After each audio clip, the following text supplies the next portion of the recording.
Hi Cheryl, I'm Carol Fallender. I live on Cube Road, and I've been a resident for 5 years. You're a neighbor. I heard you say that you lived in Forest Hill as well. It's one of my walking routes, so. I'm gonna ask you some questions about financial viability. The fiscal viability of our city government is critical to our success. The recent defeat of an income tax increase followed by the housing and employment crisis have diminished tax revenue and increased community needs. And this question has two parts. First, what do you believe will make our city government more financially sustainable? What will make us more financially sustainable? We're going to have to do a budgetary plan that focuses on what we need, not necessarily what we want at this point in time. What we do need is to turn some of these foreclosed houses around.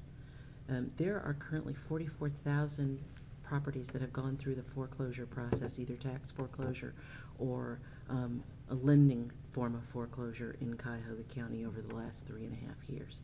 In Cleveland Heights, that number is something like 1,700. So it's a significant impact. You talked about the house, the woman who had the home with 5 vacant properties. Who knows which form of foreclosure they'd gone through, but the families are gone.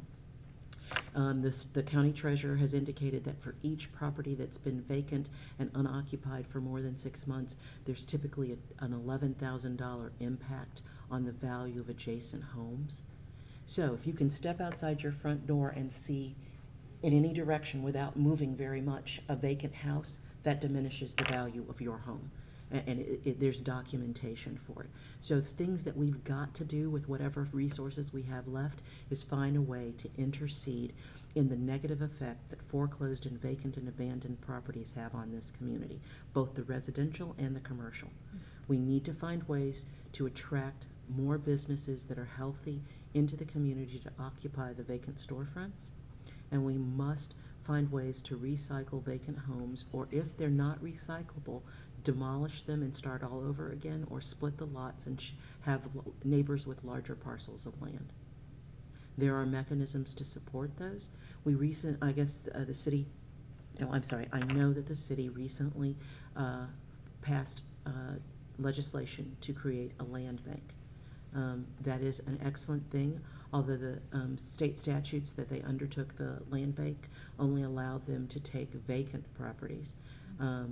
There's only one entity in the state that's allowed to take existing buildings, and that is the Land Reutilization Corp. That's a recent creation of the state. Each community can enter into memorandums of agreement with the land bank, and that is one way to take vacant foreclosed properties from either the tax duplicate, the Board of Revision forecloses on them, or the sheriff sells them, or from individual REOs and individuals who just don't want to own those properties anymore. So you can take properties in lieu of foreclosure or negotiate for transactions through the land bank, and then the land bank will transfer those properties to the city, cleansing them of all back taxes or any liens. So those are the kinds of things that they can do quickly, to enter into those kinds of relationships so that they can pull those properties back and reduce the negative and blighting impact in the community from the vacant and unfortunate economic times that we're in. You may have addressed this question in part already, but let me read it to you and you can see if you want to add to it. The current housing crisis creates an immediate threat to neighborhoods and our financial viability. What do you believe City Council should do to address the crisis that can transform our vacant properties into an asset? They're going to have to search for funds to do the rehabilitation and the sales transactions. It's very important because with a community like ours that has significant older housing stock, one of the reasons that our market has lost appeal to some buyers is the fact that our bathrooms and kitchens are antiquated in homes that have not had the opportunity to have investment. I know that I had bathroom and kitchen envy when I first purchased my home because one of my girlfriends who lives on Ludlow in Shaker, she had a new bathroom and kitchen put in. I was like, I gotta do that.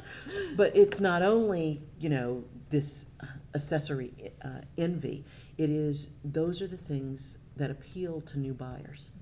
And so as we look at this housing stock that has been vacant for a while, and there has been disinvestment in it prior to the family leaving it, we have to figure out what will put it back in the marketplace, what will make a family want to buy it, and continue to invest in the property.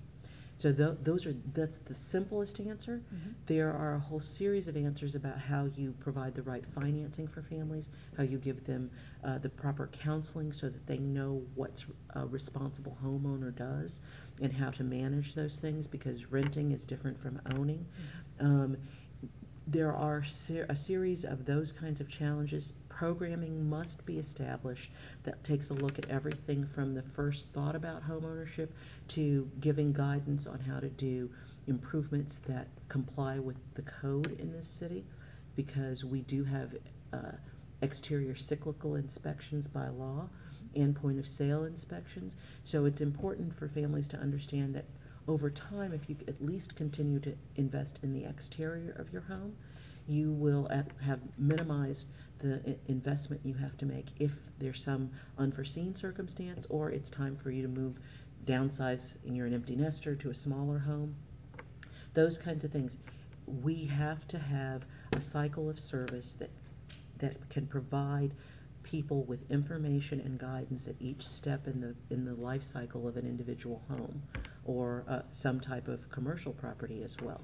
So defeating the threat caused by the mortgage and foreclosure crisis is not just one answer, it's a series of support mechanisms to make it go right.